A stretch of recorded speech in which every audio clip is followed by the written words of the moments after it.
உளவாரம் செய்வோம், அபிஷேகம் காண்போம், திருப்புகழ் பாடுவோம், குன்றுதோறும் இருக்கும் குமரனை அனைவரும் கொண்டாடுவோம். காலையிலேயே 11வது திருத்தலத்துக்கு வந்தாச்சு. நாங்க 6 மணிக்கே எல்லாரும் எல்லா முருகன் அடிமைகளும் வந்துட்டாங்க. ஓரளவுக்கு வந்தவங்க அவங்கவுங்க பாட்டுக்கு உழவார பணி செஞ்சுட்டு இருந்தாங்க. 8 மணிக்கு காலை சிற்றுண்டி எல்லாத்துக்குமே கொடுத்தாச்சு.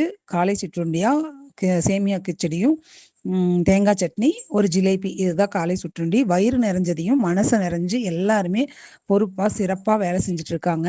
185 பேர் இன்னைக்கு உழவார பணிக்காக வந்திருக்காங்க. இந்த 185 பேரையும் மேக்சிமம் யாருக்கும் யாரையுமே தெரியாது.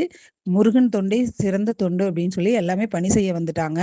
யாரும் வெட்டியா அரட்டை அடிக்காம ஊர்க்கதை பேசாம முருகா சரணம் முருகா போற்றின்னு அவரோட புகழ பாடிட்டே வேலை செஞ்சுட்டு இருக்காங்க. அதை பார்க்கறக்கே கோடி கண்ணு வேணும். இதெல்லாம் முருகனோட திருவருள் இல்லைன்னா இந்த மாதிரி எல்லாம் வேலை செய்ய முடியாது.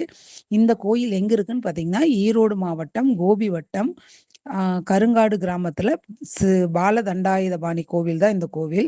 இந்த கோவில் சிறப்பு என்னன்னா 27 நட்சத்திரத்துக்கு 27 படி அப்படிங்கிற சிறப்போட அமைஞ்சிருக்குது. இந்த கோயிலை பத்தி இன்னும் நிறைய சிறப்புகள் இருக்குது. நான் அதை அடுத்தடுத்த வீடியோல சொல்றேன். அந்த 27 படிகள்லயும் எங்களோட முருகன் அடிமைகள் ஃபுல்லா நிரம்பி உட்காந்துருந்தாங்க. நீங்க வீடியோல ஃபர்ஸ்ட்லயே பார்த்திருப்பீங்க. அது கீழ்ப்படியிலேருந்து மேல்படி வரையில 185 பேரும் நிறைவா உட்காந்துட்டு இருந்தோம்.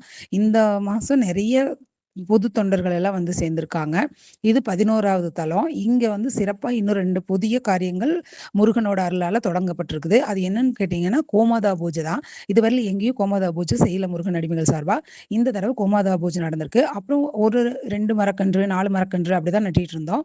இங்க 100 மரக்கன்று நட்டிருக்கோம். இந்த கோயில் சுத்தியும் பூங்கா மாதிரி பண்ணலான்ட்டு. ஏற்கனவே இந்த கோயில் சுத்தி அவ்வளோ மரம் அழகா வாழ்ந்திருக்காங்க பாருங்க. பெரிய பெரிய ஆலமரம்.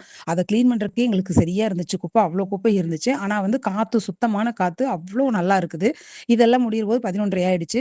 அதுக்கப்புறமா டீ, காஃபி, ஸ்நாக்ஸ் இந்த மாதிரி கொடுத்தாங்க. இதை முடிச்சுட்டு அடுத்தது அபிஷேகம் பார்ப்போம் அடுத்த வீடியோல.